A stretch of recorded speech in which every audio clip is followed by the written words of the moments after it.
l'occasion d'échanger de long en large sur les défis que sont ceux du secteur agricole des pays de l'Afrique centrale. Merci. Merci à vous.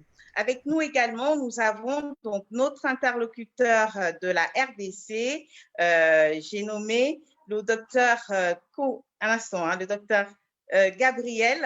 Voilà, un instant. Désolée, j'ai du mal à trouver votre nom. Docteur Gabriel, bonjour et merci d'être parmi nous. Docteur Gabriel, vous m'entendez? Allô? Oui, alors, je suis docteur Gabriel Kombozi. Vous m'entendez, madame? Oui, je vous entends. Bonjour, docteur Gabriel. Je suis de la RDC, je suis directeur au ministère de l'Agriculture et je m'occupe de l'aquaculture. Merci infiniment d'être parmi nous. Avec vous, nous aborderons également ces questions ô combien capitales relatives à nos politiques agricoles et vous nous parlerez du cas de la RDC. Et avec nous également, pour parler de ces questions, nous avons Madame Adjiti, donc de OCP Africa. Bonjour Madame et bienvenue. Bonjour, merci. Bonjour à tous, Jeanne Adjiti, je suis responsable de la stratégie et des partenariats au sein d'OCP Africa et j'ai très hâte de pouvoir échanger et débattre sur cette thématique qui nous est très chère, qui est les défis de la sécurité alimentaire et en particulier en Afrique centrale. Merci infiniment à vous. Nous avons également donc Dr Moussa Seck du Sénégal qui nous rejoindra donc au cours de nos débats, ainsi que Monsieur Christian Gué, qui est le directeur général de la formation professionnelle du ministère de l'Agriculture du Gabon, qui remplacera donc Monsieur Biendi Maganga Moussabou, son Excellence Biendi Maganga Moussabou, ministre de l'Agriculture du Gabon, qui n'a malheureusement pas pu se libérer pour ce webinaire. Alors, à tous, je souhaite la bienvenue et je voudrais donc, dans un premier temps, aborder avec vous, Dr Djonou, donc la question des politiques agricoles aujourd'hui en Afrique. En termes d'efficacité, ça laisse à désirer. Et encore une fois, nous sommes face à 30 ans de politique agricole assez inadaptée en ce qui concerne l'Afrique centrale, malgré le potentiel exponentiel du secteur. Nous avons encore, disons-le, ce fléau que constitue l'importation massive des denrées alimentaires, ce qui nous handicape en tout point. Je voudrais savoir avec vous quels sont les efforts qui sont faits au niveau du Cameroun, par exemple, pour remédier à ce souci et comment envisagez-vous justement donc l'intégration régionale, notamment aujourd'hui avec la CECA, donc la zone de libre-échange panafricaine qui est rentrée en vigueur depuis le début de cette année. À vous, docteur. Merci beaucoup, Madame Chair. Vous l'avez dit vous-même, hein, que les politiques agricoles durant 30 ans se sont avérées inefficaces. Le vrai problème qui se pose ici, c'est de savoir pourquoi d'ailleurs ces politiques sont inefficaces, parce que finalement, nous avons pour défi, n'est-ce pas, d'assurer la sécurité alimentaire de nos peuples, mais cette sécurité alimentaire est adossée sur des politiques. Mais en quoi ces politiques donc, ne sont pas assez efficaces? Je pense que nous péchons en Afrique par le fait que nous ne remplissons pas les conditions d'efficacité, n'est-ce pas, des politiques agricoles. Une des premières conditions, n'est-ce pas, est celle de la connaissance et la maîtrise même du secteur agricole. Alors, comment voulez-vous proposer, n'est-ce pas, des instruments qui permettent d'atteindre des objectifs si vous ne connaissez même pas quelles sont les structures de production? Moi, je prends le cas du Cameroun. Depuis 1984, le dernier recensement agricole, depuis 1984, donc ça fait plus de presque 30 ans que nous n'avons pas des informations, des données statistiques justes, n'est-ce pas, sur le secteur agricole. Comment voulez-vous donc, n'est-ce pas, que nous fassions de la planification sur la base de quelles informations statistiques? Donc, il faut absolument investir, n'est-ce pas, dans tout ce que nous appelons immobilisation incorporelle, c'est-à-dire les statistiques, l'information, la carte des sols, nos sols sont comment? Quelle est la structure et la texture des sols que nous avons? Est-ce que nous avons un système d'information, n'est-ce pas, sur le marché? Tout ça, c'est important pour élaborer une politique agricole. Parce que quand vous faites le diagnostic du secteur agricole, c'est des choses qu'il faut ressortir. Vous avez combien de producteurs dans le secteur agricole? Combien sont les femmes? Combien sont les hommes? Quelles sont les superficies moyennes, etc.? Quelles sont les zones agroécologiques? Et en plus, on arrive maintenant sur comment mobiliser, n'est-ce pas, les produits d'un point de production vers les points de transformation, etc. Il n'y a pas d'infrastructure. Donc, tout ça, ça fait en sorte que nos politiques, n'est-ce pas, sont bien affichées, mais il manque toujours, n'est-ce pas, la prise en compte des conditions réelles de politique agricole. Et vous comprenez donc pourquoi, n'est-ce pas, nous ne pouvons pas atteindre les objectifs de sécurité alimentaire que nous fixons. Maintenant, les pays de l'Afrique centrale, c'est 11 pays, n'est-ce pas, qui sont dans la communauté économique des États de l'Afrique centrale, c'est 200 millions d'habitants pour 6,6 millions de kilomètres carrés. Mais voilà autant de potentiel que vous avez énuméré, 200 millions de personnes, ça fait 200 millions de bouches à nourrir tous les jours. Mais comment faire pour nourrir ces gens si nous ne nous lançons pas dans une sorte de révolution qui va permettre en sorte que nous augmentions de manière substantielle les productions? Il faut partir du paradigme actuel qui est celui de l'Afrique, de l'agriculture de subsistance, pour aller vers une agriculture plus moderne, pour faire de la production de masse.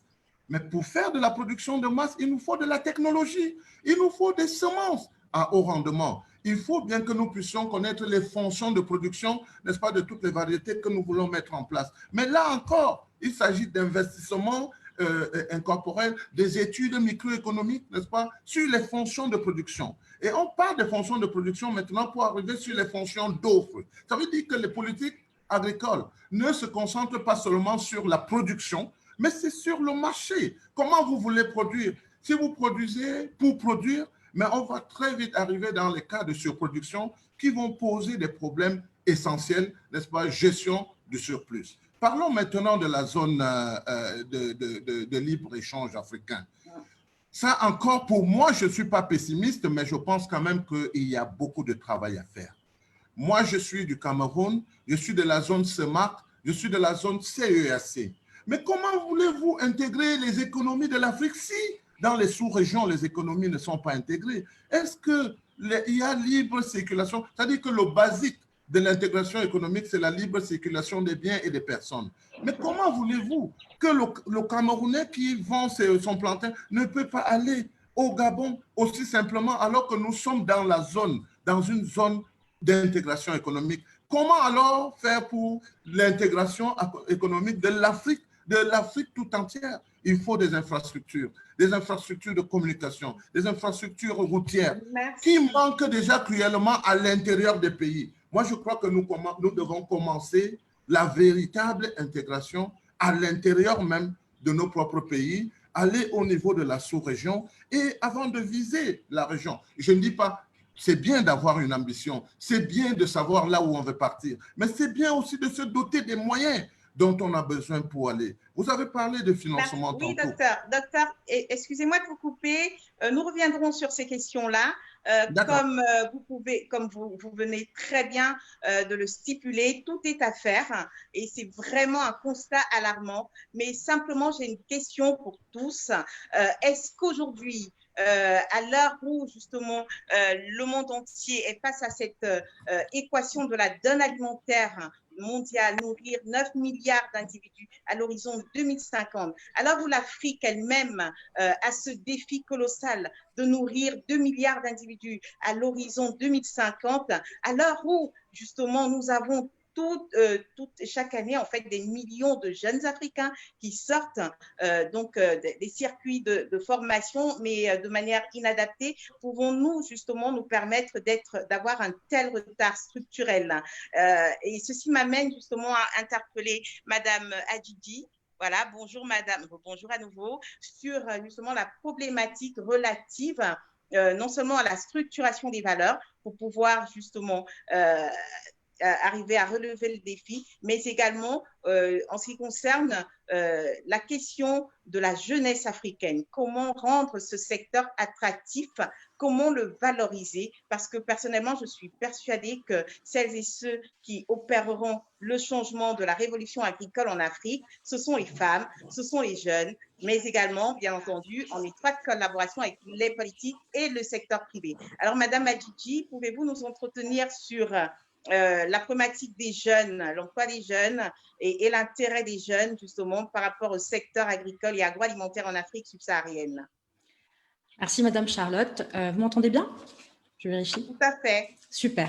Alors déjà, permettez-moi juste de réinsister sur l'importance de la sécurité alimentaire et sur le constat un petit peu alarmant, tout en finissant un petit peu sur une touche positive. Donc, comme vous l'avez dit, la quantité de nourriture cultivée actuelle ne suffira qu'à nourrir la moitié de la population mondiale d'ici 2050. Donc, nous devons vraiment changer profondément nos modes de production, que ce soit d'ailleurs en Afrique, mais dans le monde entier. Mais l'Afrique a toujours été, on va dire, un petit peu l'espoir, la solution pour résoudre ce problème de la sécurité alimentaire. D'ailleurs, selon une étude de McKinsey, ils ont déterminé que l'Afrique pourrait produire 2 à 3 fois plus de céréales qu'elle ne fait actuellement, ce qui rajouterait près de 20% à la production mondiale. Donc, c'est des augmentations qu'on pourrait observer si nous changeons les modes de transformation actuels et si effectivement les politiques agricoles ainsi que les secteurs privés font les démarches nécessaires pour pouvoir sécuriser ces augmentations. Et ça va évidemment par une transformation de la chaîne de valeur, une structuration des différentes chaînes de valeur et aussi par de la recherche et du développement. Vous voulez que j'insiste sur la jeunesse. Évidemment, la jeunesse est en même temps, on va dire, un vivier de ressources que nous avons en Afrique, et on a de la chance, mais aussi ça pourrait être un très grand problème à horizon à court terme. On a en Afrique un des taux de chômage les plus élevés à l'entrée, avec plus de 100 millions de jeunes Africains qui vont être rajoutés sur le marché du travail. Donc déjà aujourd'hui, la situation est alarmante et elle va l'être encore plus critique d'ici 2030. Et selon des études démographiques, plus de la moitié de cette jeunesse continuera à vivre dans les zones rurales.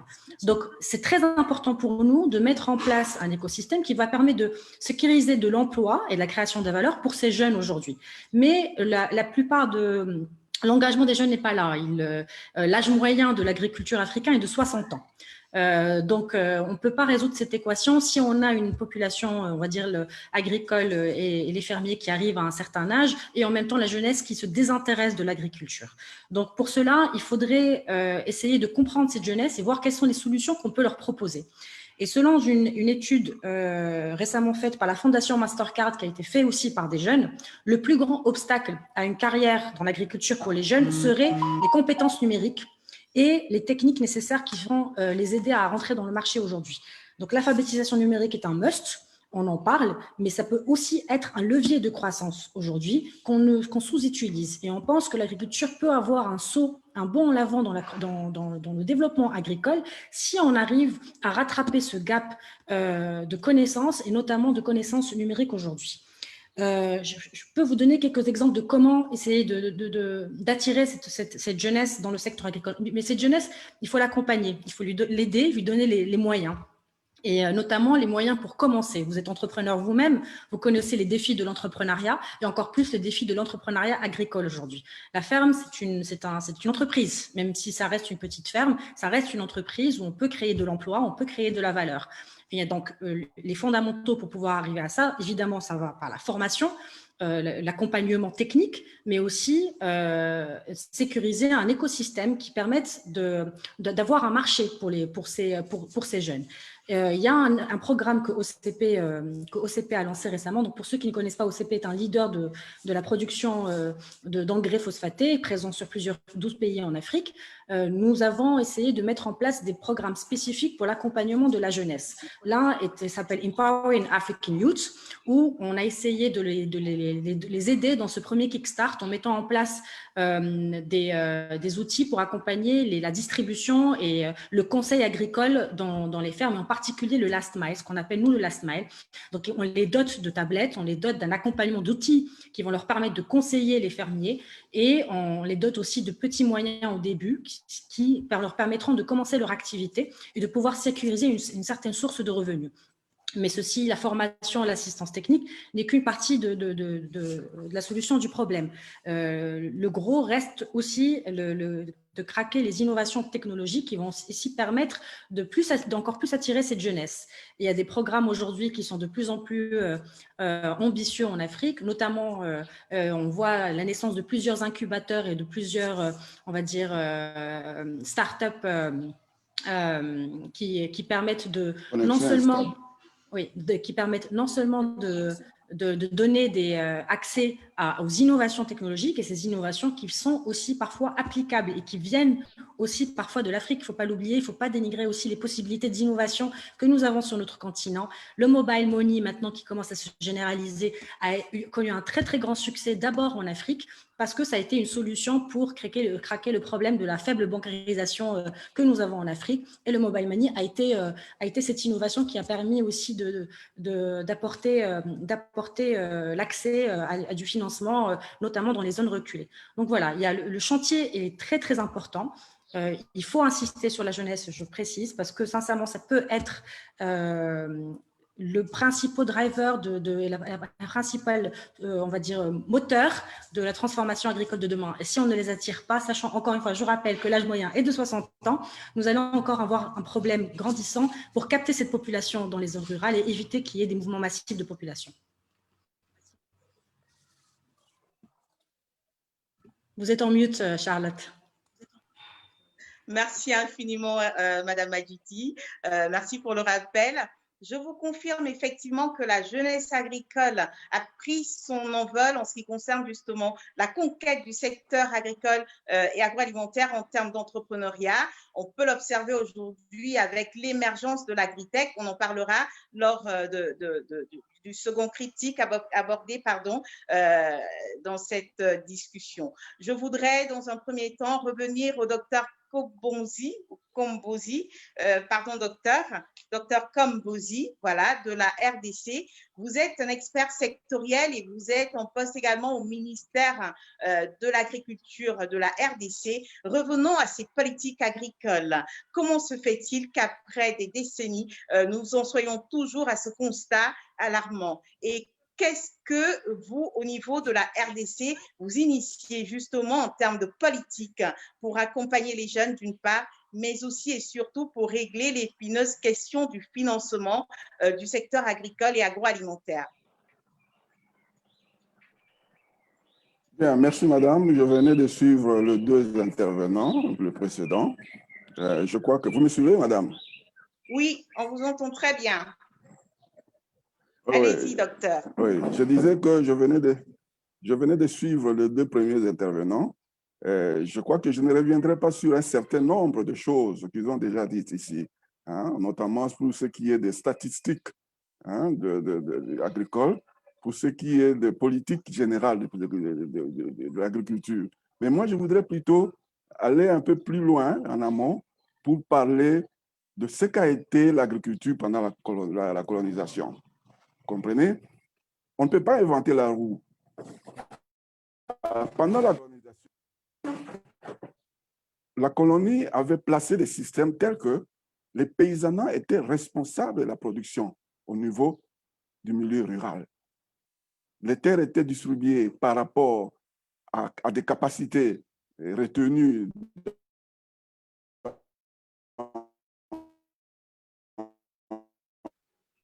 Nous avons du mal à... terres arables fait en sorte que...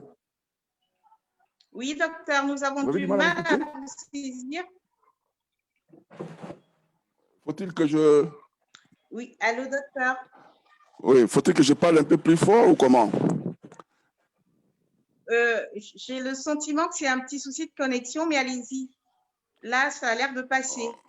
Oui, je disais que... Insistez également sur le financement. Sur le possible. Le financement du secteur. Le financement. Oui. Nous avons de gros projets. Malheureusement, nous sommes un pays post-guerre. Pendant nous avons plusieurs années, on nous a habitués. Voilà. Vous ne m'écoutez pas? Allez-y, allez-y. Allô? Pour l'instant, on a du mal à vous suivre. Essayons encore un petit peu. Je disais que la RDC est un pays qui a connu plusieurs phases de guerre, hein, et que nous avons vécu pendant plusieurs années des périodes de post-conflit qui ont fait en sorte que on nous a habitués à des aides alimentaires. Et ces aides-là ont plutôt affaibli la capacité, les efforts à fournir pour produire. Je disais en amont que la colonie avait une politique de plutôt basée sur les paysans. Les paysans produits et la conjugaison des efforts des paysans a fait en sorte que nous puissions avoir de la production nécessaire pour nourrir cette population et faire l'exportation. Peut-être on vous dira que c'était... Allô? Allô? On vous entend, vous pouvez continuer, on vous entend. Oui, peut-être on dira qu'à ce moment-là, la population n'était pas encore aussi nombreuse qu'aujourd'hui, parce qu'à cette époque-là, on pouvait compter à peine 15 millions d'habitants, mais aujourd'hui, nous sommes dans les 80 millions. Alors, maintenant que nous sommes arrivés à cette étape-là où il y a le problème de guerres récurrentes qui ont sévi dans les pays, la jeunesse a connu aussi un problème. Au village, il n'y a plus de la jeunesse, contrairement à ce que madame venait de dire ici. Dans nos villages, c'est la vieillesse qui est restée là-bas. Les jeunes ont plutôt migré vers les grandes agglomérations, vers les villes, faute de moyens de pouvoir produire localement au niveau du milieu rural. Je prends l'exemple de grands projets que nous avons, le grand projet Bukangalonzo, pour parler un peu de financement. Le projet-là, c'est un projet qui a englouti plus de millions de dollars. À mon sens, si ce projet avait plutôt été converti à des financements distribués à travers les milieux ruraux, c'est-à-dire créer des banques de crédit agricole autour des grandes agglomérations de bassins de production, je crois que la population jeune ne pouvait pas se migrer de milieu rural vers la ville. Elle trouverait à ce moment-là de quoi sur place dans son milieu de vie et comment pouvoir produire, et tout en essayant aussi de financer les voies de communication, les voies d'évacuation de production vers les bassins du bassin de production vers les centres de consommation. Vous voyez? Alors, mon avis, je crois qu'on ne pouvait pas mettre la charrue de l'œuf, on devait plutôt commencer par là où la colonie nous a laissés, c'est-à-dire valoriser le travail manuel du paysanat en mettant en place des banques agricoles dans le milieu rural, des centres de communication, évidemment, où les jeunes, au lieu de migrer vers la ville, trouveraient leur emploi au niveau de l'entrepreneuriat qu'ils sont en train de vouloir développer aujourd'hui. Ils pouvaient être financés et produire localement pour pouvoir servir les centres de consommation. Moi, je crois que c'est de cette façon, en tout cas, que nous pouvons peut-être essayer de juguler les problèmes que nous avons. En plus, au niveau des structures, la politique a pris aujourd'hui le devant, le dessus sur la technique. On mettra sur disons, à la tête d'un ministère de l'Agriculture, par exemple, un philosophe. Alors qu'il y a des techniciens, des ingénieurs agronomes, des ingénieurs de développement rural, des médecins vétérinaires qui peuvent bien comprendre la portée, n'est-ce pas, des activités qui ils sont appelés à pouvoir développer dans ce ministère-là. Vous mettez quelqu'un qui n'est pas de domaine, il prendra d'abord le temps de pouvoir s'accommoder avec la technologie, avec la nomenclature, avec les projets, avec les politiques, avant de pouvoir se mettre en activité. Et ça prend du temps. Et pour la plupart, ils viennent pour ne pas développer l'activité agricole, mais pour soigner sa base politique. Et ça fait aussi un problème. Vous voyez? Alors moi, je trouve que pour maintenant qu'on puisse révolutionner les choses, mettre la personne à la place qu'il faut. Et essayer de revoir un peu ce qui est de la formation de la jeunesse, n'est pas toujours aller dans la formation technique, disons, scientifique ou, comment dirais-je, formation qui ne donne pas accès directement à la technicité.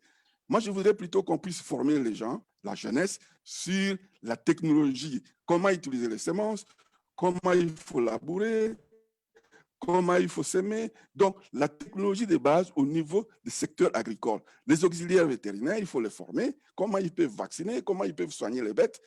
Et puis, même ce qui est la technique de la pêche aussi. Donc, valoriser au moins les activités qui sont restées longtemps à sourdine. Je vous surprends, madame. Oui, vous prenez la pisciculture, qui est une des activités très souvent dans les niveaux les plus bas des soucis des décideurs.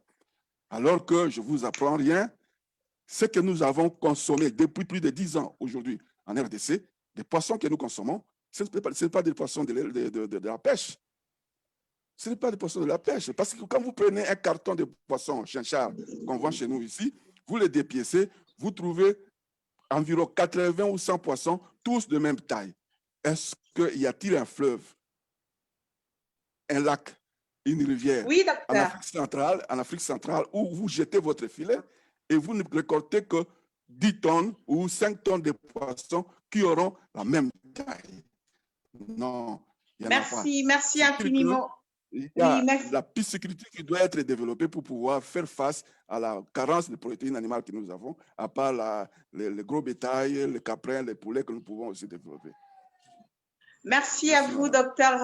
Merci à vous, docteur Kombozi. Nous reviendrons tout à l'heure vers vous pour continuer à aborder justement la question en ce qui concerne la RDC. Simplement, je voudrais quand même faire une petite remarque. Aujourd'hui, cette révolution agricole que nous devons tous opérer nécessite, il faut quand même le souligner, l'apport de chacun. Donc, nous sommes tous des acteurs de cette révolution. Il ne s'agit plus simplement d'insister sur le volet production qui n'est qu'un pôle de la chaîne de valeur agricole. Il s'agit également d'insister sur d'autres métiers dédiés par exemple à la transformation des produits, à la commercialisation de ces derniers, dédiés à l'agritech, la formation, l'innovation et autres. On en parlera avec l'agritech notamment. Ce qui m'amène à interpeller Monsieur Christian Ngoué du Gabon, voilà, donc qui est le directeur de la formation et de la recherche agronomique du Gabon. Monsieur Ngoué, êtes-vous parmi nous? Pouvez-vous activer votre micro? Je pense que vous n'avez pas de caméra. Monsieur Ngoué, est-ce que vous m'entendez? Allô? Alors, je n'ai pas Monsieur Ngoué, je n'arrive pas à la voir. Donc, nous revenons donc au docteur Yankam Njounou. Bonjour, docteur, vous êtes là? Docteur Njounou? Oui, je suis là, le temps d'activer mon micro. Oui, docteur. Alors, nous avons fait ce constat alarmant. Oui, docteur, nous avons fait ce constat alarmant. Mais maintenant, je vous invite effectivement donc à être optimiste et à évoquer avec nous la question relative à l'attractivité du secteur. Aujourd'hui, il s'agit effectivement de mobiliser les jeunes, de mobiliser les divers acteurs du secteur privé, de la société civile, mais également les politiques, parce que c'est tous ensemble que nous arriverons justement à relever le défi. Au niveau du Cameroun, qu'est-ce qu'on fait concrètement pour inciter justement cette jeunesse à s'intéresser à l'agriculture, aux métiers agricoles, à l'agroalimentaire, bref, à l'ensemble de la chaîne de valeur agricole? Voilà, merci Charlotte. Je dois dire qu'en réalité, notre constat, il est réel. Hein. Nous ne restons pas dans le pessimisme. On sait que nous avons une force importante de travail qui est de la jeunesse. Parce qu'aujourd'hui, l'Afrique a plus de 60%. C'est la jeunesse, c'est la future force de travail, c'est le driver, comme a dit quelqu'un. Alors, au niveau du Cameroun, conscient de ce problème, le gouvernement a mis en place, dans un premier temps, un programme de sensibilisation des jeunes pour leur montrer que l'agriculture est une opportunité n'est-ce pas, de travail dans laquelle ils peuvent gagner leur vie. Donc, il y a un ensemble de programmes de sensibilisation dans les masses médias, mais au-delà de ces programmes de sensibilisation, le gouvernement a mis en place un certain nombre d'instruments de politique qui permettent d'insérer les jeunes dans le monde socio-professionnel. Dans un premier temps, le gouvernement a pris sur lui de réformer complètement le système d'enseignement et de formation pour focuser un peu sur l'entrepreneuriat jeune. L'entrepreneuriat jeune, ça veut dire que des jeunes qui sortent du secondaire, n'est-ce pas, peuvent directement suivre un cursus universitaire, mais ce cursus est dédié à l'entrepreneuriat jeune. C'est ainsi qu'aujourd'hui, au Cameroun, on a formé dans les programmes d'entrepreneuriat jeune plus de 12 000 jeunes. Ça peut paraître, n'est-ce pas, assez négligeable, mais je dois dire quand même que c'est déjà quelque chose parce qu'au moins, il y a l'ambition, n'est-ce pas, de pouvoir sortir ces jeunes de là où ils sont. Alors, c'est des programmes où, après la formation, parce que la formation peut se faire dans des structures spécialisées du ministère de l'Agriculture, mais ça se fait aussi à travers des incubateurs privés. Donc, il y a 3 programmes qui sont là aujourd'hui pour pouvoir incuber les jeunes et les accompagner une fois qu'ils sont sortis, n'est-ce pas, de ces incubateurs avec leurs projets. On les accompagne et puis on les accompagne sur un certain nombre d'années pour nous assurer, n'est-ce pas, qu'ils acquièrent de l'autonomie. Alors, aujourd'hui, on se rend compte en évaluant, n'est-ce pas, ce type de programme, que nous avons des taux de stabilité qui ne sont pas assez élevés. Vous avez un jeune qui s'installe dans le secteur agricole aujourd'hui, mais 5 ans après, vous revenez, vous ne le voyez pas. Justement parce que les politiques ne devraient pas se focaliser simplement sur la production, mais sur l'ensemble de la chaîne de valeur. Quand je produis, je dois vendre. Et pour vendre, il y a des conditions de marché qui m'imposent dans un itinéraire technique qui est requis. Donc, alors, aujourd'hui, on se rend compte que les projets sont parfois des projets de production, mais il faut aller au-delà des projets de production pour mettre en place des projets de transformation. Mais la transformation pose un problème, parce que pour transformer, il faut avoir une masse critique. C'est pourquoi je vous parlais de la production de masse. Je vous parlais de la technologie, des technologies hautement productives. On a parlé des semences à l'entame, n'est-ce pas, de ce débat. C'est très important d'avoir ces semences de haut rendement. Et en plus, c'est très important aussi de favoriser l'accès, n'est-ce pas, aux facteurs de production. Comment voulez-vous développer, n'est-ce pas, la production de masse si l'accès à la terre reste problématique pour les jeunes? Vous pouvez bien former un jeune, mais s'il n'a pas accès à la terre, il ne peut pas s'en sortir. C'est autant de problèmes, n'est-ce pas, que nous identifions aujourd'hui que ces programmes d'insertion des jeunes sont mis en place et c'est pourquoi le gouvernement a entrepris, n'est-ce pas, de faire un ensemble de réformes foncières pour faciliter, n'est-ce pas, l'accès à la terre. Maintenant, quand vous voulez installer un jeune à l'entrepreneuriat, il lui faut des ressources, il lui faut du capital, le capital fixe et le capital circulant. Et c'est là où nous touchons à l'épineux problème du financement. Lui, il n'a pas de garantie. Le jeune n'a pas de garantie pour pouvoir accéder, n'est-ce pas, au guichet des banques commerciales. Mais alors, c'est pourquoi le Cameroun, depuis quelques années, essaye de mettre en place un dispositif, un mécanisme de financement adapté qui permet donc d'accompagner le jeune jusqu'au niveau où il atteint la phase, n'est-ce pas, d'autonomisation et donc on le laisse et on le suit simplement, sachant qu'il a les ressources minimum pour pouvoir réaliser son entreprise. Mais alors, le financement est là, le mécanisme est là, mais le vrai problème, c'est le volume de financement. Parce que si on veut opérer la révolution agricole, il faut passer, n'est-ce pas, à la vitesse supérieure. Au lieu d'installer 1000 jeunes, 500 jeunes, il faut viser 1 million de jeunes. Il faut viser 500 000 jeunes.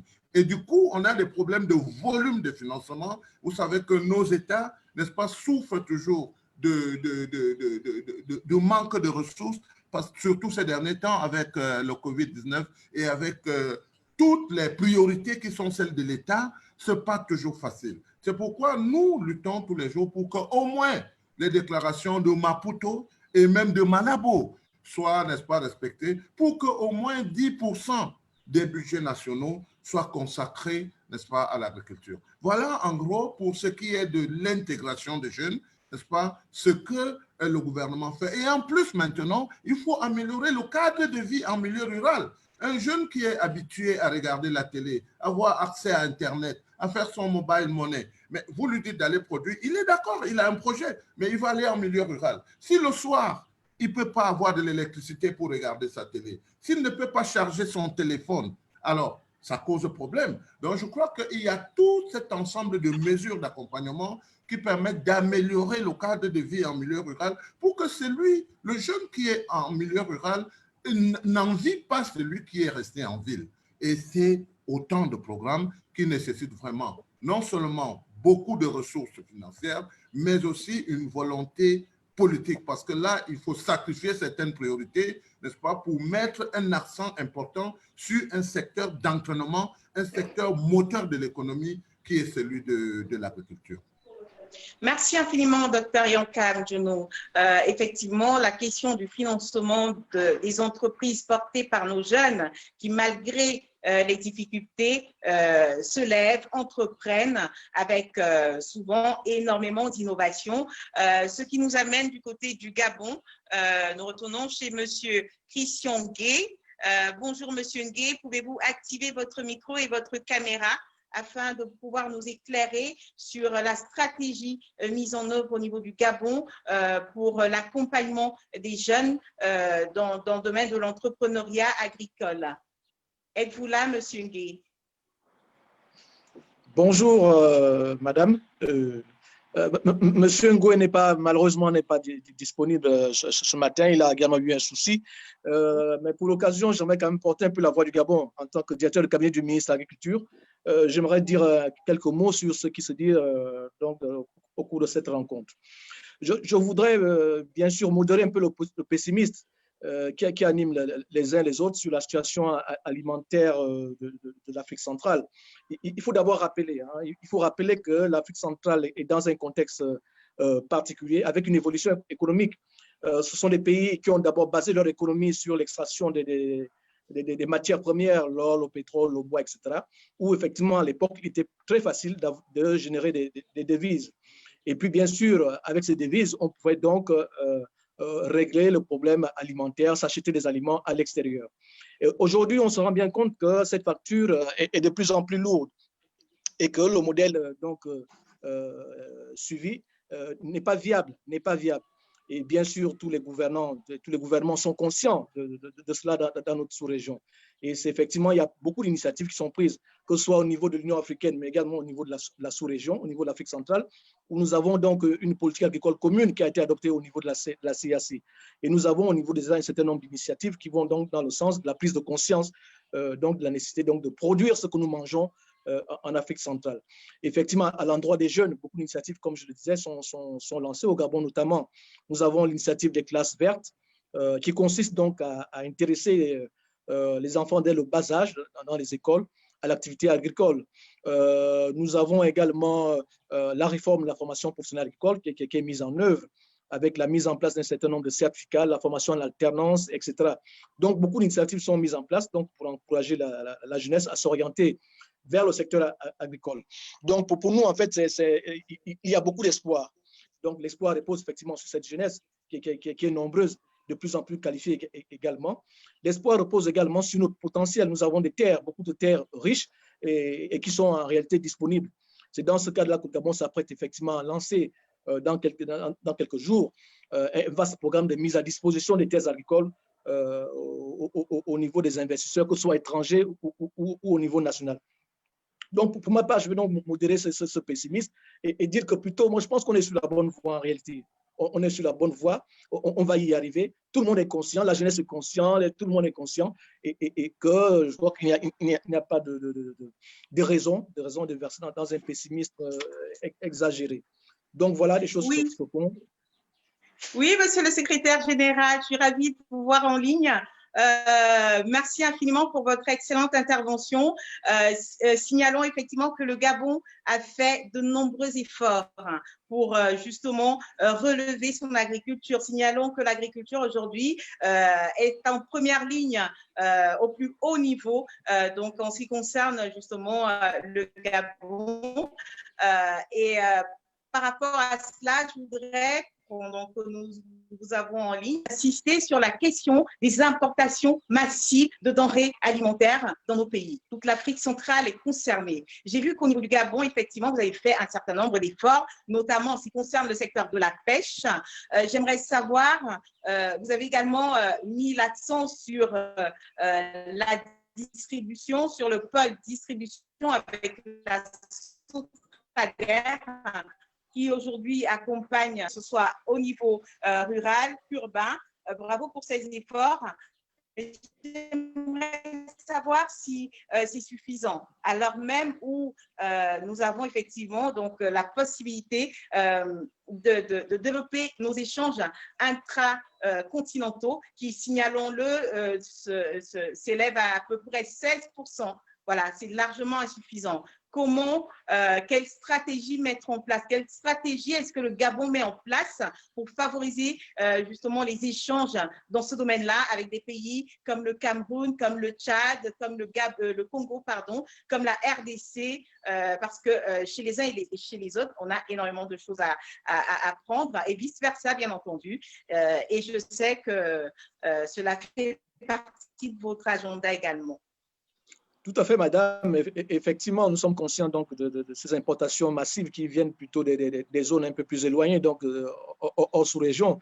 Et nous sommes également conscients qu'au Gabon, on ne pourra pas tout produire et que nous avons à côté de nous nos frères qui ont un certain nombre d'avantages comparatifs en termes de production. Nous pensons par exemple au Tchad et au Cameroun en ce qui concerne l'élevage, qui ont des cheptels très élevés et dans lesquels nous pourrions puiser nos protéines animales. Donc, effectivement, ce que nous sommes en train de faire, c'est pour ce qui est, donc, par exemple, je le disais, par rapport au cheptel animal, nous sommes en train de mettre, nous, en place des usines de transformation de ce cheptel-là. Donc, faire venir effectivement du bétail du Cameroun, du Tchad, qui sont très, très avancés en matière d'élevage et pour, en fait, les transformer par la suite au niveau local. Il y a également donc la question des céréales, etc. Donc, nous, on est très ouverts. Au Gabon, on est très ouverts donc, à ces échanges au niveau sous-régional, notamment avec le Cameroun, qui est notre principal fournisseur également d'aliments. Et nous comptons bien sûr développer cette relation-là. Mais la question des importations doit être également vue sous un autre angle. Parce que lorsque nous allons développer nos productions, elles seront tout de suite confrontées donc, à ces importations-là qui sont généralement qui reviennent à des coûts moins élevés que par rapport à nos productions. Je pense notamment à la question du poulet, du porc, le poulet qui est importé du Brésil, de l'Argentine, etc., etc. Et donc, il faut également que nos gouvernements mettent en place des politiques qui protègent le marché local. Et donc, là également, c'est un axe important de travail de nos gouvernements, faire en sorte que nos productions locales soient protégées, en tout cas, nos productions naissantes soient protégées vis-à-vis de l'extérieur qui exportent évidemment leurs marchandises massivement dans notre sous-région. Donc, effectivement, il y a ces axes de travail. Travailler donc avec les pays voisins pour développer les échanges au niveau sous-régional et puis également travailler à limiter les importations des pays plus éloignés. Merci infiniment, Monsieur le Secrétaire général. Une dernière question. Processus donc, relatif à la protection de nos marchés. Parce que je pense que l'un des plus grands soucis, c'est celui-là. Même en ce qui concerne nos productions locales, eh ben, le petit producteur qui met son argent et tous ses efforts justement dans son entreprise n'est pas toujours compétitif quand il arrive sur le marché. Pourquoi? Parce qu'il n'est pas subventionné. Donc, qu'est-ce qu'on fait concrètement pour protéger nos marchés? Où en êtes-vous au niveau de l'Afrique centrale? Est-ce qu'on peut espérer un réel un réel engouement en la matière, parce que ça, c'est un élément clé pour encourager nos agro-industriels et impulser une dynamique favorable à l'ensemble du secteur.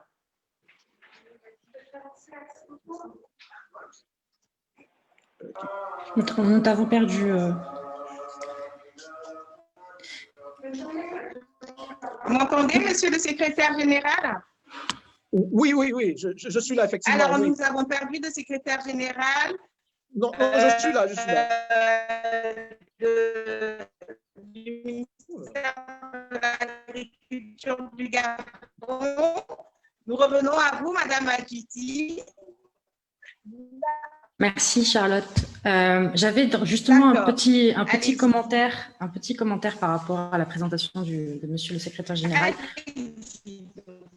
Alors, j'ai complètement, tout à fait d'accord sur le fait que, d'une part, il faut protéger nos marchés parce qu'effectivement, que ce soit au niveau du bétail, mais aussi au niveau de Monsieur le secrétaire général. Ah, je pense qu'il y a un décalage.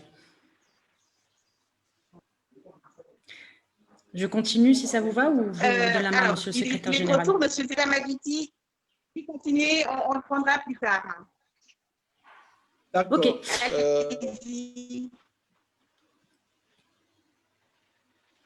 Très bien, donc je continue, c'est ça? Monsieur le secrétaire général, j'ai du mal à suivre. Allez-y, monsieur le secrétaire général, dans ce cas. Nous revenons par la suite à madame Adjiti. Oui, merci, madame. Je disais effectivement qu'il est important qu'on ait une politique. Allez-y, monsieur le secrétaire général. Nous revenons à madame Adjiti par la suite. D'accord, merci. Je disais qu'effectivement, il faut que les pays africains, notamment ceux de la sous-région, aient une politique de protection des industries naissantes assez agressive. Parce que nous savons, nous n'avons pas les mêmes moyens. Les autres pays subventionnent leur agriculture. Nous, on n'a pas forcément les moyens de subventionner. Au moins, on peut protéger nos marchés pour permettre à nos agriculteurs de se développer. Mais ceci doit se faire de manière un peu progressive, de manière douce, de telle manière à ne pas susciter d'autres problématiques, notamment au niveau de l'OMC, où un certain nombre d'accords ne permettent pas de protéger les marchés. Mais je pense que les gouvernements ont des outils qui permettent de favoriser nos productions en jouant sur la politique, sur le volet fiscalo-douanier, etc., etc. Nous avons quand même un certain nombre de manettes qui peuvent nous permettre de protéger nos petits agriculteurs. Donc, je crois que, pour ma part, c'est une voie importante. Si nous voulons vraiment installer une agro-industrie en Afrique centrale, il faut que celle-ci soit protégée, ne fût-ce qu'au début de leur démarrage. Merci infiniment, monsieur le secrétaire général. Nous vous revenons. Madame Adjiti, à vous. Je voudrais également en profiter pour vous inviter à remettre l'accent sur cette problématique relative aux semences et à nous parler également des efforts de l'OCP par rapport justement à cet enjeu-là. Alors, déjà, rapidement, juste une petite réaction sur ce qui vient d'être présenté.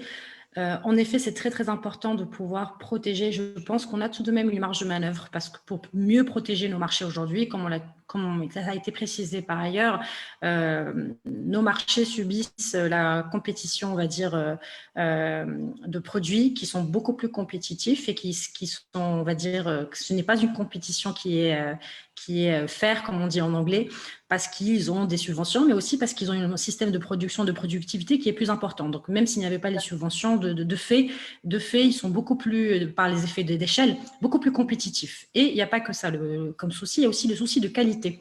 Notamment, par exemple, pour le maïs, où on avait fait une étude où on voulait essayer de structurer la chaîne de valeur du maïs, et notamment, on a adressé l'industrie du poulet, et le constat était que les graines de maïs qui étaient cultivées localement ne correspondaient pas aux critères de qualité et aux standards qui étaient recherchés par ces industries, et aussi parce qu'ils étaient plus chers que ce qu'ils avaient accès aux graines de maïs auxquelles ils ont accès sur le marché international. Donc, c'est une solution de protéger contre cette compétition qui n'est pas équitable, on va dire. mais ce n'est pas la seule solution. Je pense qu'il faut profondément travailler sur l'augmentation de la productivité et la compétitivité intrinsèque de nos systèmes de production dans les différents pays. Et on a les moyens de le faire. Pas que pour des investissements, il y a certaines, on va dire, solutions qui peuvent être mises en place. Il faut prioriser certains accompagnements qu'on n'a pas aujourd'hui pour pouvoir non seulement travailler sur augmenter les rendements de nos productions, mais aussi restructurer les différentes chaînes de valeur. Pour pouvoir avoir une industrie agroalimentaire, il faut que le sourcing soit sécurisé. Aujourd'hui, même les industries qui veulent, agroalimentaires qui veulent se développer, parfois vont chercher du marché international parce qu'ils n'arrivent pas à sécuriser au niveau local. Et on a aussi d'autres exemples, comme le cacao avec l'industrie du chocolat, où ça c'est plus pour l'Afrique de l'Ouest, mais ça s'applique aussi pour d'autres cultures. Donc, le problème, je pense qu'il faut aussi le voir dans cet aspect-là. Et la crise, le contexte de la crise du Covid nous a fait réaliser l'importance pour une souveraineté nationale de quand même sécuriser sur nos propres territoires une production locale qui permette d'assurer au moins une certaine... on va dire une safety net, comme on dit en anglais, et de pouvoir ne pas être complètement dépendant des imports internationaux.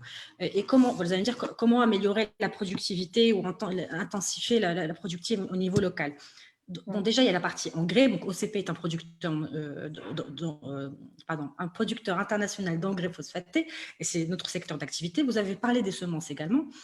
Les deux sont des critères importants pour augmenter la productivité. Je vous donne juste un exemple, notamment pour les engrais, pour que vous réalisez les écarts que nous avons et les défis que nous devons relever aujourd'hui. La mondiale internationale d'utilisation d'engrais par hectare est à peu près de 130 kg nutriments à l'hectare. En Afrique subsaharienne, on est au-dessous de 20. Donc, l'écart est astronomique. Et ce n'est pas dû seulement à une faible utilisation des engrais, mais c'est aussi parce que nos sols, et Dr Yankam l'a précisé tout à l'heure, nos sols s'appauvrissent, ils sont pauvres, non seulement en termes de nutriments, donc même les aliments n'ont pas les mêmes qualités nutritionnelles que nous pouvons avoir, mais aussi en termes de rendement et de modernisation de nos outils de production locale.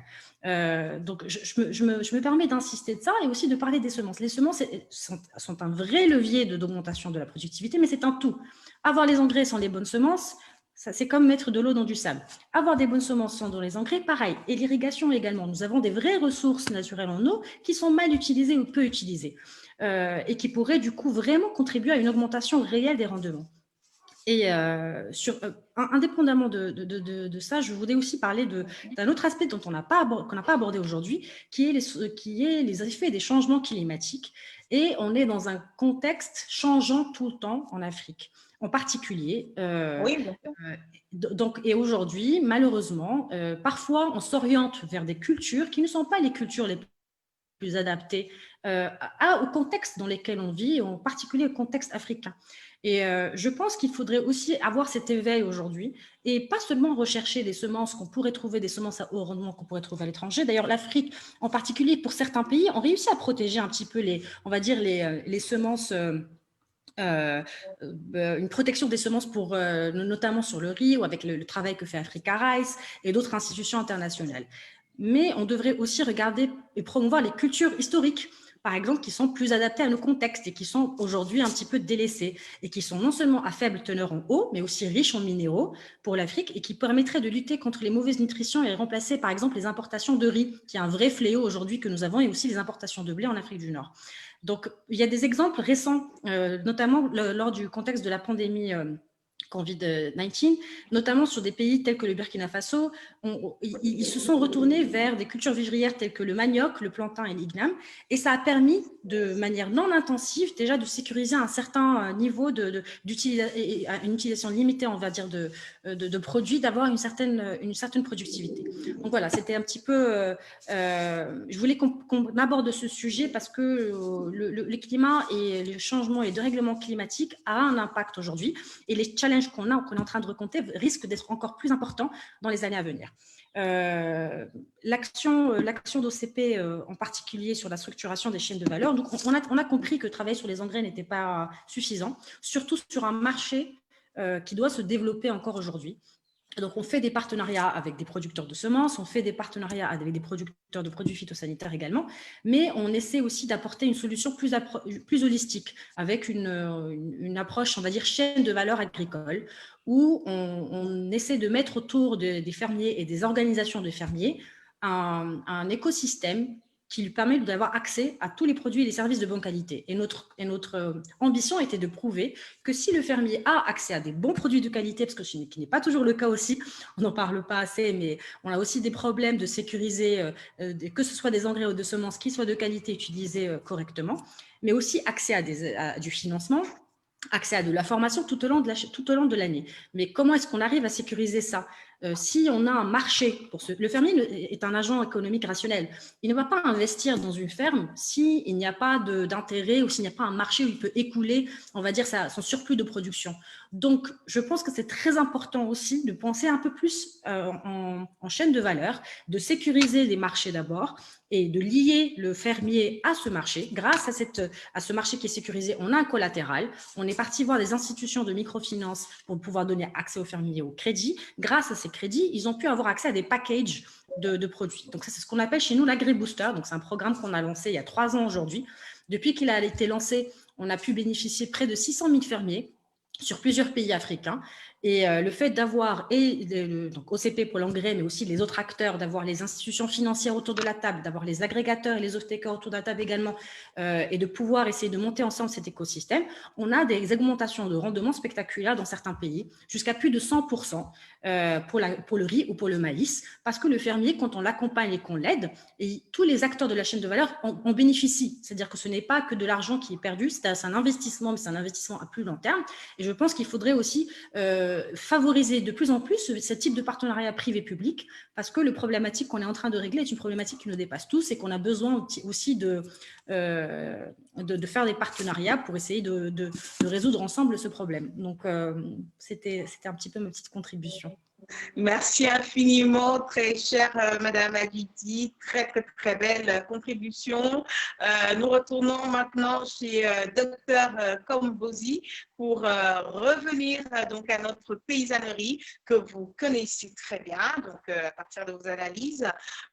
Et ça m'amène en fait à évoquer la question du numérique appliqué donc à notre évolution agricole. Il va falloir faire avec.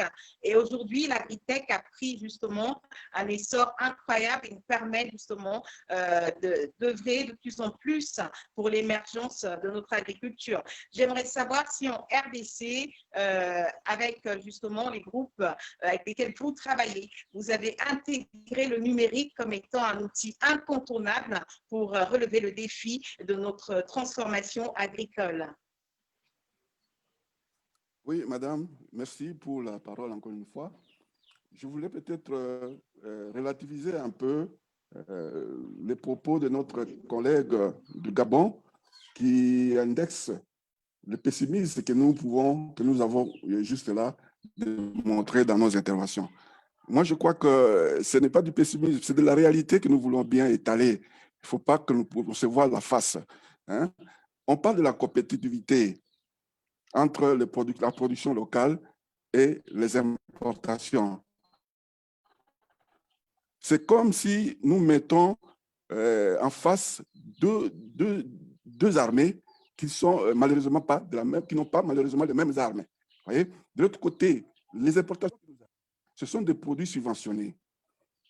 Voyez? Tandis que les importations locales sont des produits qui sont, disons, arrivés sur le marché par les efforts personnels des individus, par les efforts personnels des paysans. Alors, vous comprendrez que le paysan qui est en face non seulement d'un produit subventionné et de grandes quantités, par rapport à sa production, il va vouloir se décourager et s'effacer, tout simplement parce qu'il n'est pas compétitif, justement. Quand il aura fait son prix de revient, il se retrouvera que son petit poulet de 1,5 kg va coûter 2 fois plus que le poulet subventionné qui nous arrive de l'autre côté. Alors, moi, je crois, pour pouvoir, disons, résoudre en moitié ou partiellement ces problèmes, nous pouvons pouvoir créer un fonds le développement de l'agriculture. Nous voulons bien que nous puissions accepter les importations qui nous arrivent de partout, même de produits de faible qualité organoleptique, mais au moins que nous puissions aussi tirer profit de ces importations-là. Si nous arrivons à bien taxer les importations qui nous arrivent et que ces fonds-là soient canalisés, pas dans la caisse de guichet unique, mais au moins dans un fonds spécial pour le développement de l'agriculture, on va opposer un peu, tant soit peu, cette production subventionnée de l'autre côté par les moyens qu'on pourra mettre à la disposition du paysanat. Si ces fonds-là pourraient servir un jour à donner l'occasion aux paysans de pouvoir se procurer facilement sa houe, de pouvoir se procurer facilement la semence, de pouvoir organiser les transports de son produit vers les points de consommation, moi je crois que par moment, nous pouvons arriver à rétablir l'équilibre et à diminuer les importations que nous subissons aujourd'hui. Alors, je crois que je ne saurais pas tellement traîner dans cet aspect-là, mais je maintiens ma position pour dire qu'on ne peut pas inventer la roue. La politique coloniale a réussi. Si nous pouvons reprendre un peu ce qui est de bon dans cette politique-là, pendant que nous étions très peu nombreux, pour pouvoir l'adapter à la situation actuelle où nous sommes très nombreux. Dans les temps, les paysans n'étaient pas instruits. Aujourd'hui, nous avons des paysans intellectuels. Hein, le docteur l'a dit qu'il y a ces jeunes gens-là qui sont des diplômés, qui sont malheureusement convertis à autre chose. Mais si on leur donne l'occasion de s'exprimer, ils peuvent bien rentrer dans les milieux ruraux parce qu'à côté des bassins de production, ils peuvent contacter un financement, parce qu'à côté des bassins de production, ils peuvent développer une activité dans la sécurité alimentaire. Je ne vous rends rien. La sécurité alimentaire repose sur 4 piliers. Il y a la production, la productivité, l'accessibilité et la commercialisation. Si nos jeunes sont formés chacun dans une de ces orientations et installés autour de grandes agglomérations, des bassins de production, je crois qu'on peut commencer à avoir un autre aspect de développement de l'entrepreneuriat de la jeunesse en milieu rural et diminuer un peu l'exode rural qui fait que les jeunes quittent les milieux ruraux pour la ville, pour des travaux de seconde main, alors qu'ils seront totalement utiles à côté des vieillards qui sont au village, qui n'arrivent plus à faire même un demi-hectare de production. Eux, ils peuvent faire 5, 10, si les moyens leur sont donnés, si les moyens leur sont mis à disposition. Oui, merci infiniment, docteur Gabriel Kombouzi, mais j'insiste sur la question de l'agritech, le numérique. Est-ce une réalité au niveau de la RDC en ce qui concerne la paysannerie?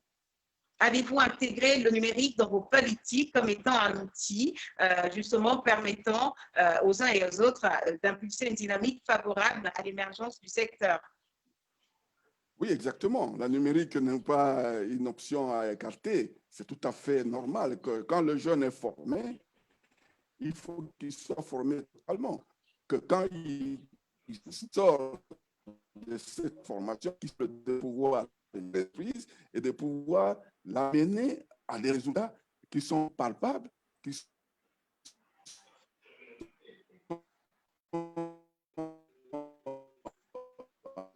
attendus par les efforts qu'ils ont mis. On a du mal à... Merci infiniment, docteur. Vous m'entendez? Merci infiniment. Alors, il ne nous reste pas beaucoup de temps. Je voudrais donner la parole à M. Luc Kamto du côté du Cameroun, qui souhaite intervenir justement pour apporter une contribution à notre débat. Êtes-vous là, M. Luc Kamto? Dans ce cas, activez votre micro ainsi que votre caméra, s'il vous plaît. Vous avez la parole par rapport à votre éclaircissement. Monsieur Kamto? Alors, M. Kamto ne répond pas. Nous retournons chez Dr Yankam. Mais avant cela, je voudrais rassurer Dr Gabriel Kombouzi sur justement la note optimiste du secrétaire général du ministère de l'Agriculture du Gabon. Je pense qu'il a souhaité mettre l'accent sur ce qui est fait actuellement pour un changement positif. Justement, de la donne au niveau de l'Afrique centrale. Je pense qu'il est conscient effectivement de l'historique pour lui foyer de l'avant, et c'est vrai que le Gabon fait un travail énorme en la matière, aussi bien au niveau de la paysannerie qu'au niveau des jeunes, et c'est important de saluer. Mais je pense que nous sommes dans le même bateau et nous parlons justement la même voix, et c'est important de le souligner également. Donc, je retourne donc chez Dr Yankam Njonou, voilà, donc pour évoquer, pour continuer justement sur la donne donc relevée par Madame Adjiti en ce qui concerne le renouvellement de notre comment dirais-je, des acteurs, notamment au niveau rural. Quelle stratégie justement pour amener les jeunes à s'intéresser à l'agriculture? Je pense qu'il faut des campagnes de sensibilisation pour expliquer à tous que l'agriculture aujourd'hui, c'est pas simplement le petit producteur, c'est pas simplement la production. L'agriculture, c'est vous, c'est moi, c'est la transformation, c'est la recherche, c'est un certain nombre justement de pôles pas toujours exploité jusque-là. Au niveau du Cameroun, pouvez-vous nous éclairer justement sur ce qui est fait en matière de sensibilisation pour amener les uns et les autres justement à porter leur pierre à l'édifice d'une part, et par rapport à ce point de gouvernance qui a été évoqué, que faire? Quelles sont vos suggestions? Merci, Charlotte, c'est très intéressant, mais permettez-moi vraiment de revenir 2 secondes en arrière pour insister sur le fait que, en réalité, si nous voulons sortir de là où nous sommes, il faut faire des constats à froid. Vraiment, ce n'est pas le lieu ici, dans les échanges de haut niveau, de se voiler la face. Les problèmes sont là. Si nous ne les identifions pas et les analysions, on ne peut pas trouver des solutions. Et on va encore faire 30 ans pour pouvoir, n'est-ce pas, assurer la sécurité alimentaire, et on dépendra toujours de l'extérieur. Maintenant, je voudrais vous dire quelque chose par rapport aux importations. Non, c'est vrai, on peut protéger les industries naissantes, n'est-ce pas, en conformité avec les engagements pris au niveau de l'OMC. Ça, c'est très important. Les pays africains ont signé les accords de partenariat économique. Mais les accords de partenariat économique consistent au démantèlement des barrières tarifaires. Donc, ça veut dire que nos marchés, vraiment qui ne sont pas encore suffisamment développés pour subir la concurrence des produits qui viennent de l'extérieur, nos marchés sont ouverts. Alors, face à une situation comme celle-là, nous avons quelques choix. C'est-à-dire que celui de développer des barrières non tarifaires, encore que nous n'avons même pas moyen d'aller, de supporter, n'est-ce pas, une guerre commerciale, nous n'avons pas moyen. Donc, le seul moyen qui nous reste, c'est celui de la production de masse. Si vous produisez en masse, avec des bonnes technologies, avec des facteurs de production comme des engrais adaptés et raisonnés, mais vous diminuez les coûts unitaires de production, sans compter, parce que l'idée ici, les produits ne sont pas hétérogènes. Hein. Ça veut dire que la patate que je produis au Cameroun, je peux avoir une patate qui vient d'ailleurs, mais si j'ai encouragé des gens à déguster et à être habitués de par leur préférence à la patate du Cameroun, je peux vendre ma patate. Donc, je pense que nous pouvons réfléchir sur des modèles comme ça, en conformité avec les engagements que nous prenons. La question, c'est, quand nous prenons les engagements, est-ce que nous avons étudié un seul instant l'impact de ces engagements sur notre secteur agricole? Et du coup, ça repose le problème des outils d'analyse des politiques agricoles. Nous ne pouvons pas prendre des engagements pour prendre des engagements. Nous prenons des engagements parce que nous voulons sauver, n'est-ce pas, cette masse populaire qui ne vit que de l'agriculture. 60 à 70% de Camerounais vivent de l'agriculture et vivent en milieu rural. Donc, c'est très important. Vous permettez maintenant que je vienne au numérique? Non, ça c'est inévitable, quel que soit le secteur aujourd'hui. Si vous n'avez pas pensé au numérique, mais vous êtes en arrière de tout. Donc aujourd'hui au Cameroun, par exemple, il y a des applications qu'ils ont mises en place pour pouvoir identifier les maladies et les ravageurs et trouver des solutions immédiatement et pouvoir lutter contre eux. En matière d'information sur les marchés, mais plus de 80% des acteurs ruraux disposent des portables sur lesquels on peut leur envoyer des informations sur le marché de tel ou de tel. À Douala, par exemple, aujourd'hui, le plantain coûte tel. Alors, si lui trouve qu'il peut, n'est-ce pas, transporter ses produits jusqu'à Douala, il va le faire. Mais, comme je le dis toujours, le numérique, il est bon, mais les infrastructures de communication, les infrastructures du marché, c'est encore mieux. Parce que si vous allez dépenser 4 fois le prix du transport pour faire 5 km, mais vous ne pourrez jamais être compétitif. Donc, je crois que nous devons voir dans nos systèmes qu'est-ce que nous devons toucher en priorité. Et je crois que les infrastructures que vous avez évoquées, n'est-ce pas, restent des choses importantes. Maintenant, au niveau de la jeunesse, je crois que dans ma dernière intervention, je vous ai un peu donné le modèle qu'a mis en place le Cameroun pour pouvoir inciter les jeunes, n'est-ce pas, à s'intéresser à l'agriculture. Mais la grosse contrainte aujourd'hui est celui du volume de financement. Jusqu'aujourd'hui, le Cameroun a accompagné plus de 10 000, 20 000 jeunes à pouvoir s'installer. Mais c'est les installations sur combien sur quelle superficie? Si vous avez des petites superficies qui sont éparses à l'intérieur du pays, ça devient difficile parce que les coûts de production deviennent difficiles et que les coûts de transaction deviennent difficiles. Moi, je pense qu'au-delà de ces programmes, il faut pouvoir identifier vraiment des espaces, de larges espaces sur lesquels on va pouvoir installer les jeunes. Ça se fait aujourd'hui avec ce que nous appelons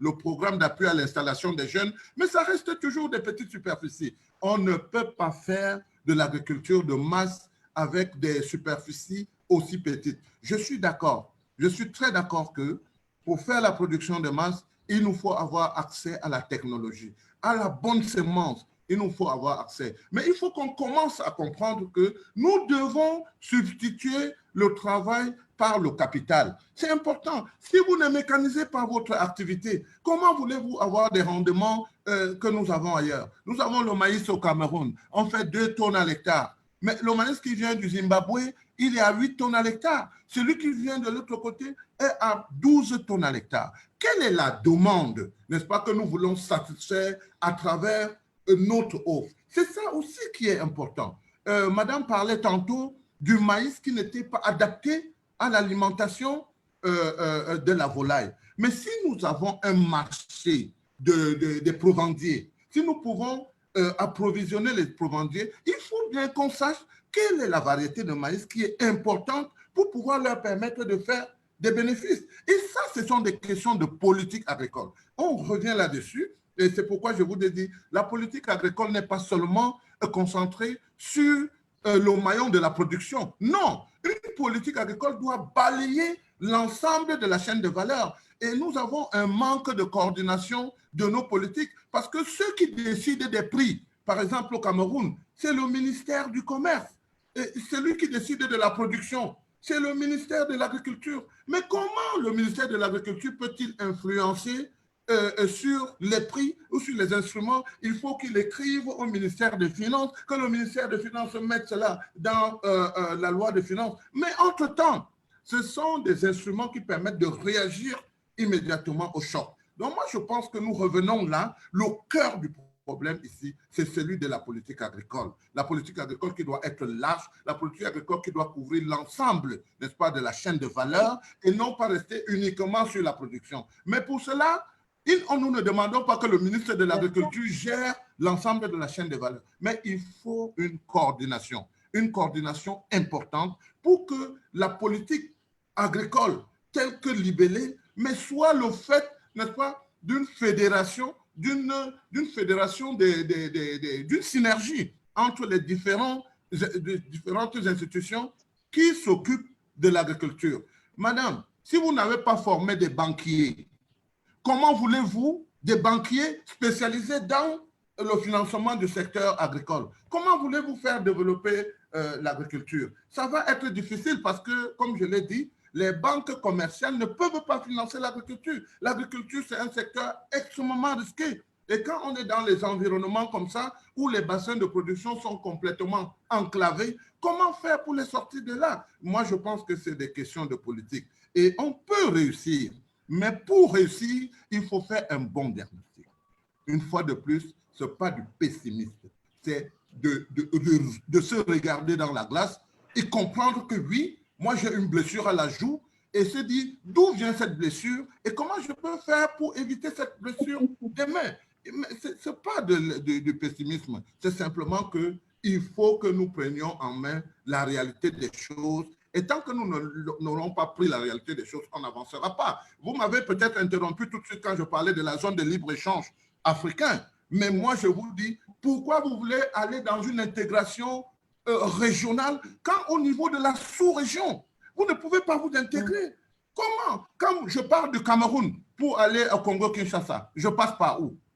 Je passe par où? Je dois prendre de l'avion. Il n'y a pas la route. Ouesso Saint-Mélima, c'est où? Ce n'est pas achevé. Or, le transport de masse, c'est un transport qui se fait par route et par voie ferroviaire et par voie maritime. Est-ce que nos fleuves sont même navigables? Est-ce qu'on a pris des dispositions pour le faire? Ça, c'est autant de choses. Si vous voulez exporter seulement à travers la voie aérienne, ça devient cher et vous n'êtes pas compétitif sur le marché. Donc, voilà un peu ma contribution comme ça, de manière ramassée. Je sais que ce n'est pas facile, mais les débats comme ceux-ci, c'est des débats qui nous permettent, n'est-ce pas, de pouvoir toucher du doigt de la réalité et voir ensemble comment sortir de là-bas sans accuser ni un ni autre. Le Cameroun aujourd'hui, l'Afrique aujourd'hui a des ressources humaines importantes, spécialisées dans différents domaines. Il faut seulement, à mon avis, jouer la bonne musique pour que tout le monde se mette au travail pour qu'on s'en sorte. Mais il faut des infrastructures. De transport. Il faut qu'on puisse transporter dans les bateaux pour amener au Congo-Kinshasa. Où sont ces bateaux? Les bateaux, là, c'est les bateaux qui viennent de l'extérieur. Où sont les voies ferroviaires? Nous n'en avons pas. Où sont les routes? Nous n'en avons pas. Si vous transportez une marchandise en 10 heures, alors qu'elle devait être transportée en 1 heure, surtout que certains produits agricoles sont périssables, mais vous arrivez à destination avec des produits qui ne respectent plus les normes. Et parce qu'ils ne respectent plus les normes, vous n'êtes pas compétitif. Donc ça, c'est la réalité de l'Afrique et il ne faut pas la contourner. Merci, madame. Merci infiniment, Dr. Yaokam, pour cet excellent plaidoyer qui vient du cœur, on le sent. Je remercie et je réitère mon propos quant à la synergie collaborative dont nous faisons tous l'objet pour faire avancer le secteur. Mais c'est très bien, effectivement, de poser ce constat-là parce c'est vrai qu'il fait mal. Mais c'est ça la réalité. De l'autre côté, je pense que le secrétaire général, comme je l'ai dit tantôt, lui a posé les solutions qui sont mises en œuvre pour effectivement sortir de cette réalité et aller vers justement un autre visage de notre agriculture.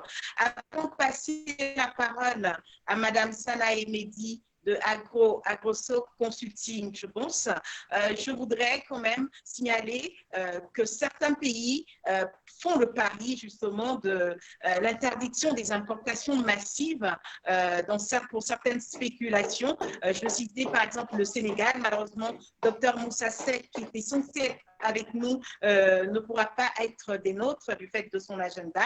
Mais le Sénégal a mis en place une politique de protection de ces marchés en période de récolte de la spéculation oignon, qui a permis justement aux producteurs de cette filière de voir leurs revenus augmenter et de développer de manière structurelle leurs activités. Je crois que ce modèle peut être suivi par les autres États. Effectivement, je rejoins Dr Yankam quand vous parlez de politique agricole nécessaire pour l'avancée du secteur et je pense que nous l'avons tous souligné. Je vais demander à Madame Sanae Mehdi d'activer son micro pour nous faire part de sa contribution. Si vous êtes avec nous, pouvez-vous me répondre, s'il vous plaît? Bonjour, j'arrive pas à... Ah voilà, bonjour. Bonjour, Madame Sanae. Vous pouvez activer votre vidéo également, s'il vous plaît? J'ai pas la main. D'accord, c'est pas grave. J'ai pas la main. Je ne sais pas pourquoi, mais j'ai pas la main pour activer ma vidéo. Voilà. Donc, bonjour tout le monde. Je vous remercie infiniment. Et voilà, donc je félicite les organisateurs, messieurs les ministres, monsieur le secrétaire général. Ma question, je suis Sana Mehdi, j'ai un cabinet consultante ingénieur agronome, donc depuis 2000, je suis dans le secteur agricole depuis 1995, lauréat de l'IAV Hassan II. Voilà, donc j'ai vécu dans l'agriculture et sincèrement, heureusement pour le Maroc, depuis 2008, grâce au plan Maroc vert, les notions de chaîne de valeur, l'analyse de la chaîne de valeur a été vraiment étudiée dans les 16 régions du Maroc dans le temps. Donc, la notion, l'approche filière a été vraiment bien étudiée, heureusement. Et il y avait également deux piliers, pilier 1 et pilier 2. Ce qui a permis, le pilier 1, c'est les grands investissements, le pilier 2, c'est les petits agriculteurs. Et au niveau des petits agriculteurs, on a vraiment encouragé les produits de terroir et par cet encouragement-là, on a incité les jeunes à investir, à s'investir dans l'agriculture depuis de l'amont à l'aval de la filière, donc depuis l'approvisionnement en semences, les pesticides, tout ça, la production, la valorisation également, la commercialisation. Les grands investissements également, donc on a attiré les investisseurs à investir dans le secteur agricole. Donc ça, c'était une très, très bonne chose. Maintenant, avec le Génération Green, on a pu corriger un peu le plan Maroc vert en incitant beaucoup sur le côté commercialisation, valorisation et également le capital humain et notamment le conseil agricole. Donc, justement, dans ce cadre-là, du moment que j'ai participé modestement dans l'élaboration des stratégies et d'assistance technique des coopératives agricoles. Et le vrai problème, c'est la commercialisation et l'exportation. J'aimerais savoir, ces pays d'Afrique, est-ce qu'ils sont acheteurs ou bien est-ce que nos produits de terroir sont compétitifs et voulus dans ces pays d'Afrique centrale? Deuxième question. Merci. Allez-y, Madame Mehdi, nous n'avons plus beaucoup de temps. Allez-y rapidement pour votre seconde question. Voilà, il y a la seconde question, c'est est-ce que le consultant agricole a sa place également du moment qu'il a une expérience dans le domaine de conseil, de consulting? Est-ce qu'il a sa place au niveau de ces pays d'Afrique? Voilà, merci beaucoup. Merci infiniment, Madame. Le temps, voilà, merci. Madame Sanaé. Alors, qui souhaite répondre à Madame Sanaé Mehdi parmi vous? Nous n'avons plus beaucoup de temps, donc une réponse assez rapide et un mot de conclusion pour justement terminer notre belle discussion. Docteur Yankam, allez-y. Oui, donc je peux prendre la parole, n'est-ce pas, pour déjà féliciter, n'est-ce pas, Madame, pour ces questions, mais surtout lui dire que je connais un peu bien. En tant qu'analyste des politiques agricoles, je connais un peu bien l'opération Maroc vert avec tous ces effets, n'est-ce pas, positifs que nous avons pu analyser. Pour ce qui est de la première question, c'est-à-dire est-ce que les produits marocains sont compétitifs? On ne peut pas parler de compétitivité comme ça, n'est-ce pas? Il y a des analyses qui doivent être faites pour savoir si les produits marocains sont compétitifs. Encore faut-il qu'ils soient des produits substituts, des produits locaux. Donc, il y a toute une démarche, n'est-ce pas, qui peut être faite. Et pour le moment, je crois que nous n'avons pas encore fait cette démarche ici. La théorie des avantages comparatifs, n'est-ce pas, peut bien nous aider pour cela. Mais pour ce qui est du consultant agricole, non, le consultant agricole a sa place dans le secteur agricole africain. Je pense qu'il y a un problème important de gouvernance parce que nous avons aujourd'hui dans les pays de l'Afrique subsaharienne, c'est l'État qui essaie de gérer le secteur agricole. Et le secteur privé n'est pas encore, en tout cas, quand je parle de secteur privé, je veux parler des agro-industries parce que les petits planteurs, ils constituent le secteur privé, mais c'est des acteurs, n'est-ce pas, qui n'ont pas encore suffisamment de force pour pouvoir s'imposer par eux-mêmes. Donc, pour le moment, c'est l'État qui gère encore un peu tout. Et du coup, le consultant agricole ne se voit pas parfois important dans ce secteur. Mais je dois vous dire qu'au Cameroun, il y a des appels d'offres, n'est-ce pas, qui sont lancés pour le recrutement des consultants dans des domaines précis, dans le conseil agricole. Mais ce n'est pas un marché qui est encore florissant, florissant. Et je dois dire que si nous parvenons à développer davantage notre système, l'État ne pourra plus être capable, n'est-ce pas, de gérer l'ensemble. Et du coup, où forcément, la place du consultant agricole, n'est-ce pas, pourra se dessiner. C'est des modèles que nous sommes en train de penser au Cameroun, surtout en matière de conseil agricole. Nous l'avons fait pour les incubateurs. Je vous parlais des privés qui, n'est-ce pas, ont signé un contrat avec l'État pour pouvoir incuber les jeunes suivant, n'est-ce pas, une formule bien précise. Donc, je pense que c'est quelque chose qui va se développer et qui aujourd'hui existe déjà au niveau de nos pays et qui va davantage, n'est-ce pas, se développer. Merci.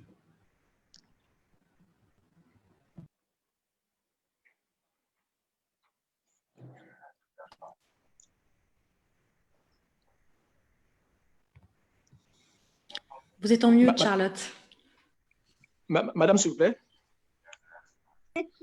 Toutes mes excuses à tous les panélistes et à tous les participants. Alors, je disais Charlotte, tout simplement que…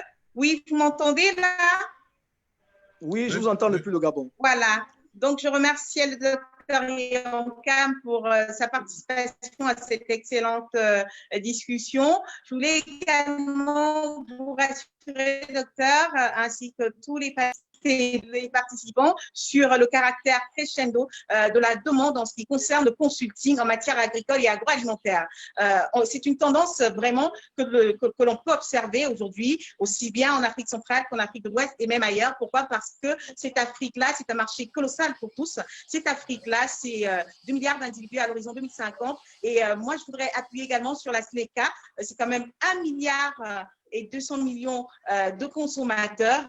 Et malgré les diverses pénuries que nous pouvons observer en matière d'infrastructures, d'accompagnement et autres, il était temps, en tout cas, de penser comme ça et d'y aller ensemble. Et vraiment, restons sur cette note d'espoir. Madame Charlotte. Et n'attendons pas forcément que l'État fasse les choses. Madame oui. Charlotte. Oui. Alors, je ne sais pas qui me parle. Du Gabon. Du Gabon. Bien, je termine juste. C'est le représentant du Gabon qui parle. Oui, voilà. Oui. Allez. D'accord. Alors, Monsieur Ngoué, c'est ça? Oui, c'est Monsieur Ndong qui est là la parole. Monsieur Ndong, mais je voudrais juste… Je vais vous donner la parole tout à l'heure. OK. Je vous donne la parole juste après mon propos. Voilà, c'était tout simplement pour dire qu'il est important de rester sur cette note d'espoir. Nous sommes en pleine révolution. Les choses se font. Et je pense que justement, c'est sur cette terre-là que voulait vous amener le secrétaire général du ministère du Gabon, donc Monsieur Ndong, à qui je passe la parole, avant de la passer ensuite à Dr Kombouzi et Madame Adjiti. À vous, docteur, à vous, Monsieur le secrétaire général. Oui, merci. Je ne vais pas dire le mot d'espoir, puisque j'ai la chance, nous avons tous la chance d'avoir l'invité d'honneur avec nous, le ministre Bienvenu Manga Moussavou qui vient d'arriver. Et donc, je vais lui laisser la parole pour vous traduire effectivement les sentiments du gouvernement africain. Merci infiniment. Bonjour Monsieur le ministre. Bonjour et merci d'être parmi nous. Bonjour à tous et vraiment désolé de ne pas avoir pu me joindre à vous plus tôt.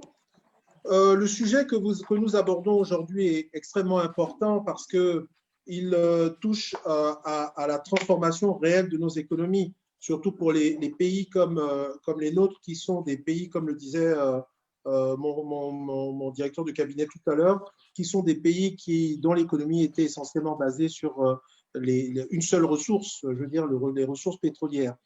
Aujourd'hui, nous nous rendons bien compte qu'il y a une conjonction d'événements.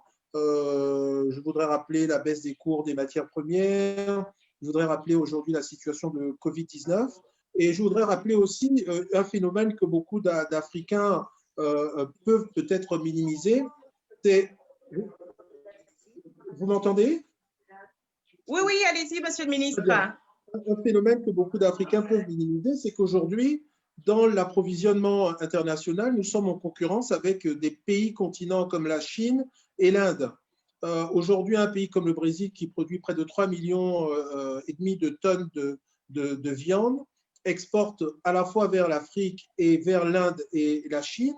Mais quand on voit l'évolution de la courbe de production agricole et l'évolution de la population de ces deux pays, l'Inde et la Chine, on se rend bien compte que sur le marché international, sur les grands producteurs que sont le Brésil et que sont l'Argentine, il va s'exercer une pression telle que dans les approvisionnements, ça risque de se faire largement au détriment de l'Afrique. Ça veut dire que au moment où nous constituons la zone de libre-échange continentale, où nos chefs d'État sont engagés dans la constitution de cette zone, nous devons nous consacrer sur ce marché africain et donc augmenter notre production pour déjà être autosuffisant et augmenter les échanges entre nous.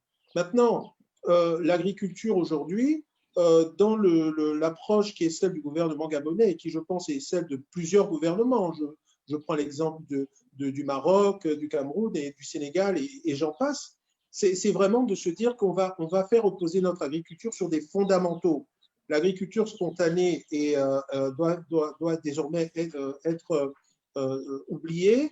On doit se baser sur des fondamentaux et ces fondamentaux, je vais prendre deux types d'illustrations. Par exemple, aujourd'hui, si on veut faire de l'élevage, on est obligé de tenir compte de l'environnement.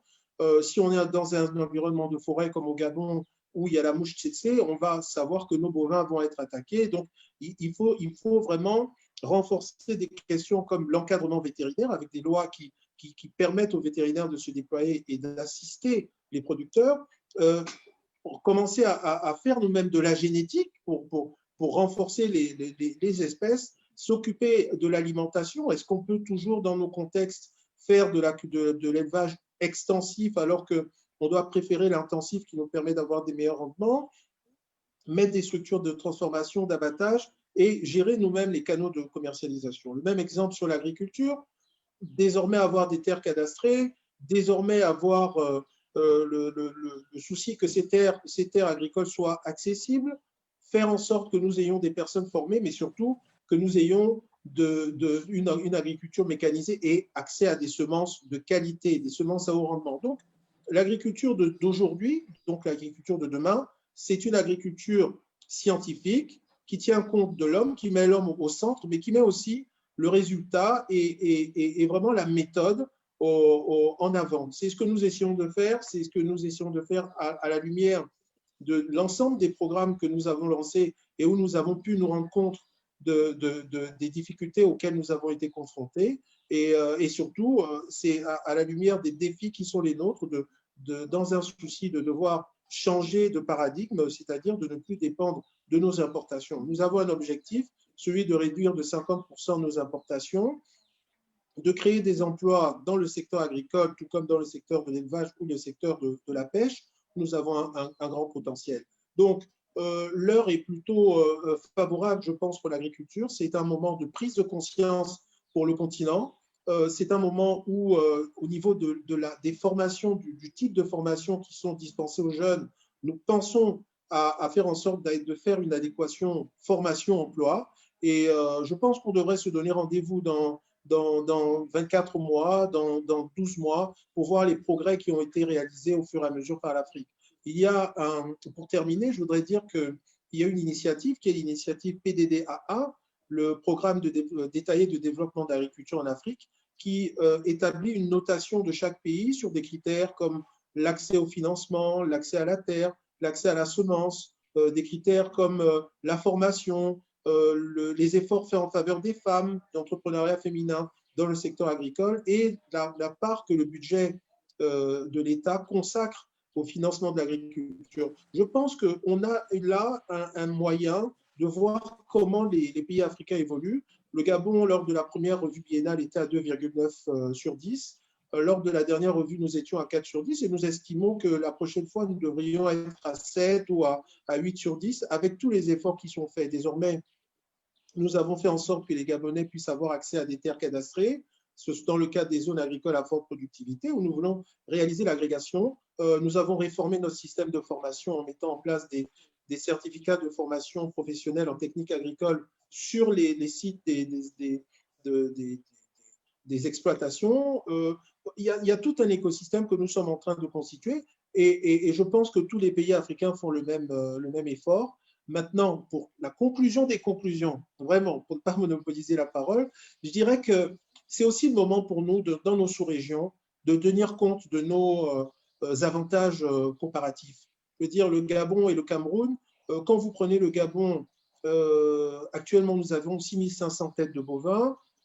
Quand le Cameroun a plus de 10 millions de têtes et le Tchad a également plus de 11 millions de têtes. Il y a donc des synergies à créer dans ces filières-là entre les pays, plutôt que nous nous engagions tous finalement dans les mêmes voies sans finalement que nous ne justifions dans les faits la nécessité d'être en communauté économique et monétaire. Donc, je pense que ça fait partie des choses que nous devons creuser. Nous sommes en train d'avancer dans ces sens-là, dans le cadre de la CEMAC, dans le cadre de la CEAC, qui vient d'être réformée. Je voudrais encore une fois vous souhaiter à tous une bonne et heureuse année 2021. Vous remercier d'avoir eu la patience d'écouter mon laïus qui était un tout petit peu long. Je m'en excuse. Une toute petite question, Monsieur le ministre, avant de vous laisser partir. Vous êtes un ancien financier, vous êtes un financier et le financement est une question cruciale pour l'émergence du secteur. Alors, vous, au niveau du Gabon, quelles sont les préconisations, quelles sont les stratégies que vous avez mises en œuvre pour justement amener le secteur bancaire à mieux financer justement donc, le secteur agricole et agroalimentaire? Nous avons vu également faire un plaidoyer au niveau de la FAO en faveur d'un meilleur financement de nos agricultures. Pouvez-vous nous donner peut-être une note d'espoir à ce sujet également? Merci. Alors, merci beaucoup pour votre question, Charlotte. La démarche qui est la nôtre au niveau du gouvernement gabonais, c'est de donner une existence réelle à l'agriculteur en l'identifiant, en lui donnant un statut, en lui donnant un agrément. Donc, ça permet de savoir qui est l'agriculteur, d'avoir une vraie, je dirais, existence réelle, légale de l'agriculteur. De cette existence légale, on a également, en plus de cette existence légale, nous avons également travaillé à lui donner une terre, à lui donner finalement une localisation pour qu'il puisse avoir aussi du foncier.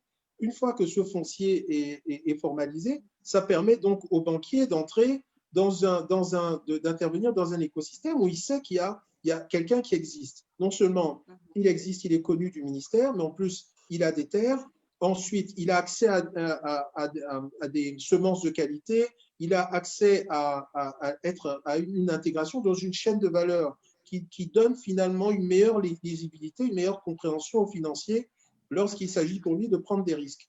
Donc, à côté de ça, bien sûr, la formation de l'agriculteur, parce qu'il peut exister, avoir des terres, mais ne pas être formé. Donc, lui rajouter de la formation et surtout faire en sorte que intégré dans un écosystème, il est vraiment des débouchés de sa production. Donc, l'intervention du banquier intervient dans des conditions qui sont relativement encadrées. Et bien entendu, ça ne nous dispense pas de monter un fonds de développement de l'agriculture rurale pour apporter des soutiens au secteur agricole quand c'est nécessaire, mais c'est toujours nécessaire de toute façon. Et on a par ailleurs un code agricole qui accorde un certain nombre d'avantages, des exonérations sur les importations de matériel, sur certaines démarches, et des exemptions d'impôts quand c'est nécessaire. Donc, il y a tout un écosystème que nous sommes en train de renforcer, qui existe, que nous sommes en train de renforcer l'identification des agriculteurs dans le cadre du recensement général de l'agriculture que nous avons lancé en 2018 et qui nous donnera ses conclusions en février de ce mois, de cette année, pour encore améliorer les politiques publiques que nous faisons en faveur que nous mettons en œuvre en faveur des agriculteurs. Et puis le dernier point, oui, vraiment dernier. Voilà, c'est pas parce qu'on est banquier qu'on comprend l'agriculture. Donc il faut aussi former les banquiers à comprendre le fonctionnement de l'agriculture, à comprendre le rythme de fonctionnement de l'agriculture, à comprendre la saisonnalité. C'est l'un des projets que nous allons développer en 2021 pour, dans le cadre d'un agri-desk dans les banques, former les banquiers à comprendre. Voilà. Merci infiniment, Monsieur le ministre Biendi Maganga Moussabou. Bravo pour vos efforts en faveur justement de l'émergence du secteur agricole et agroalimentaire au Gabon et dans la sous-région. Nous vous retrouverons certainement lors du Africa Agri Forum, votre équipe et vous. Je vais maintenant aller du côté de la RDC. À bientôt. Je vais aller du côté de la RDC. Donc, docteur Kombouzi, vous avez le mot de la fin avant de passer la parole à notre chère Khadija, à qui nous disons merci pour l'écart qu'elle a bien voulu nous accorder en termes de temps. À vous, docteur Kombouzi. Le mot de la fin. S'il te plaît. Oui, le mot de la fin, Madame Charlotte. Je crois qu'il est simple. Vous pouvez désactiver les micros du côté du Gabon, s'il vous plaît. Merci. Docteur Gabriel Kombouzi, à vous. Une heure, oui. Plus d'une heure dans une discussion. Il vaut la peine. Oui. Je disais que pour ce qui est du mot de la fin, je voudrais peut-être vous rappeler que les discussions que nous avons faites jusque-là sont des discussions, apparemment pour moi, qui sont qui devraient être menées dans le temps normal des choses. Nous avons un peu oublié, la période où nous sommes aujourd'hui. Nous sommes en période. Le micro, s'il vous plaît. Vous voyez, nous sommes en... Votre micro, s'il vous plaît. Je disais docteur. Merci. Est-ce que vous m'écoutez maintenant? Oui, ça passe mieux. Ça va? Oui. Oui, je disais que tout à l'heure, jusque-là, nous avons parlé comme si nous étions en temps normal de développement, de recherche-développement de l'agriculture dans la sous-région. Alors que nous avons un peu mis de côté le sujet. La première question que vous avez bien voulu nous communiquer, c'est celle de trouver les enjeux pour préserver la sécurité alimentaire dans l'ère post-Covid. Nous sommes pendant la période de post-Covid. Moi, je crois que pour ce qui est des mots de la fin pour la RDC, j'insiste pour que maintenant, là, il faut qu'on puisse prioriser les activités pour pouvoir faire face à cette période-là de post-Covid. L'agriculture a plusieurs secteurs. Nous avons les cultures maraîchères, les cultures vivrières, les cultures pérennes, la pêche, la pisciculture, etc. Moi, je crois que pour ce qui est de la période post-Covid, j'insiste et je suis pragmatique pour dire que c'est une priorité qui puisse nous amener à résoudre ces problèmes-là dans l'immédiat. Et peut-être plus tard, on ne sait pas quand est-ce que nous pouvons nous libérer de cette période-là, que nous pouvons rentrer dans les programmations normales. Aujourd'hui, moi, je suis pour le choix des activités qui mènent à une production immédiate.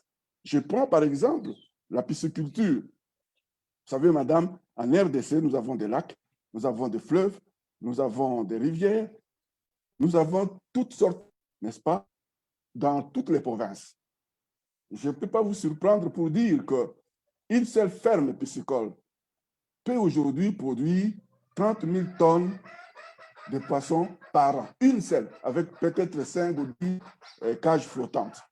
Vous voyez? Or, la consommation mensuelle de poissons chinchards que nous importons chaque jour, chaque mois, chaque année, la consommation mensuelle en RDC envisage et avoisine effectivement cette quantité-là, 30 000 tonnes. Et si aujourd'hui, nous pouvons installer rien que la pisciculture d'abord, que nous pouvons avoir le résultat dans 6 ou 12 mois de l'année, nous pouvons commencer déjà à faire face à cette difficulté-là qui nous guette aujourd'hui, la période de Covid.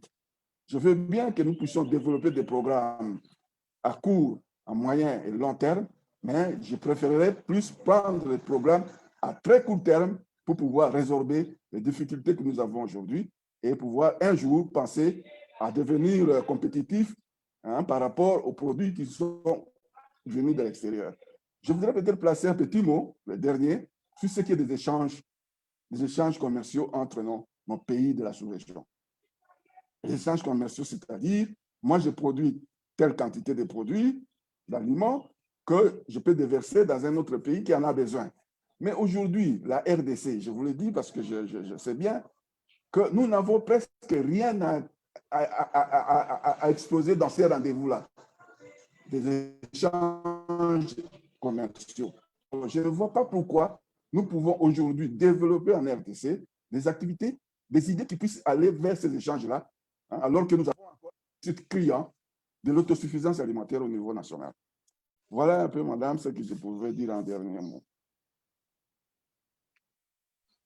Merci infiniment à vous, Dr Kombozi. Merci d'avoir été des nôtres pour cet excellent rendez-vous dédié justement donc à l'Afrique centrale face aux défis agricoles. Comme vous venez de le souligner, le challenge reste énorme avec justement cette fameuse sécurité alimentaire qu'il faut reconquérir, avec la question de la souveraineté alimentaire également, avec l'enjeu de l'attractivité du secteur, notamment pour notre jeunesse africaine, pour les femmes aussi, avec la question du financement qui a été évoqué, avec, disons-le, le défi de l'agritech, qui est tout aussi important, avec la nécessité d'aller vers de nouvelles techniques culturelles pour préserver l'environnement, avec aussi, Dr Yankam l'a très bien souligné, la nécessité et l'importance d'avoir des politiques agricoles efficaces pour aller beaucoup plus vite et beaucoup plus loin parce que le retard est énorme. Alors, je voudrais vous rappeler justement que nous nous retrouverons tous du côté de Yaoundé le 5 et le 6 avril 2021 dans le cadre du Africa Agri Forum, au cours duquel nous aborderons également toutes ces questions et tous ensemble, nous mettrons en place donc les éléments relatifs à cette synergie collaborative qui nous permettra de relever ce challenge. Je voudrais terminer par cette note, ce rappel du docteur Adesina de la Rixoron et son dans le domaine agricole et agroalimentaire. C'est un marché mondial. Et ça se passe en Afrique. Donc, continuons avec cette information et cette sensibilisation pour motiver le plus grand nombre. Docteur Yakam, je vous donne la parole, mais rapidement, hein, vraiment 30 secondes, juste pour dire au revoir peut-être. Oui, bon. Parce que là, nous sommes actifs. Voilà. Merci Charlotte, vraiment, il ne me reste plus qu'à vous remercier. Hein. Je crois qu'on a fait le tour de la question. Et moi, vous savez, moi, je vais tirer la couverture toujours de mon côté. Moi, je suis expert en politique agricole et je vous dis que c'est important. C'est important, les politiques agricoles. Nous sommes, le docteur Kombozi a parlé de la période post-Covid. Mais nos économies, nos agricultures n'ont pas pu réagir, n'est-ce pas, par anticipation à la pandémie de COVID-19, mais parce que nous n'avons pas des outils d'analyse des politiques agricoles qui nous permettent d'anticiper et d'avoir une vision prospective. Et du coup, bon, nous subissons le Covid. Excusez-moi de dire le Covid, j'aime mieux dire le Covid que la Covid. Nous, ce n'est pas que je suis macho. Nous n'avons plus beaucoup de temps, malheureusement, docteur Yankam. Nous sommes vraiment obligés de couper. Merci à tout le monde. Merci beaucoup. Voilà, merci à vous. Nous en parlerons lors du AAF, Africa Agri Forum, donc 5 et 6 avril 2021 à Yaoundé. Merci à tous d'avoir été les nôtres. Je donne maintenant la parole à notre chère Khadija pour la fin justement de cette discussion. À vous, Khadija. Merci Charlotte pour cet échange et merci à l'ensemble des intervenants pour ce débat riche.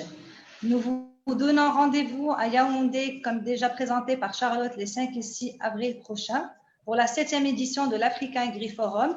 Et moi, je souhaiterais inviter Dr Yankam Rablé, en tant que partenaire de cette édition et pays hôte, à nous dire un mot au sujet de l'organisation de l'Africa Agri Forum au Cameroun. Un petit mot de quelques secondes ou le dernier mot. Oui, bon. Merci beaucoup. Ben, en fait, je ne pourrais pas dire grand-chose pour le moment parce que, une fois de plus, je vous ai dit que je ne parle pas au nom du ministre de l'Agriculture. Donc, peut-être que dans les échanges ultérieurs, je crois que je vous dirai exactement à quel niveau nous sommes. Mais la primeur revient au ministre de l'Agriculture. Et donc, je me réserve, n'est-ce pas, peut-être le droit de dévoiler ce qui se passe maintenant. Mais dans les échanges ultérieurs B2B, je crois que je pourrais vous en parler. Merci. Excusez-moi. OK, merci à vous tous et merci à l'ensemble des participants. Et je vous dis à très, très bientôt. Au revoir. À bientôt. Merci au Gabon. Merci à Mme Adjouti également, qui a dû partir beaucoup plus tôt. Merci à M. Ndong, secrétaire général du ministère de l'Agriculture au Gabon. Et merci au ministre Biendi Maganga Moussavou d'avoir trouvé le temps d'être des nôtres. À bientôt, Dr Kombozi. À bientôt, Dr Yorkam. Sur ce, je vous dis au revoir. Au revoir. Au revoir.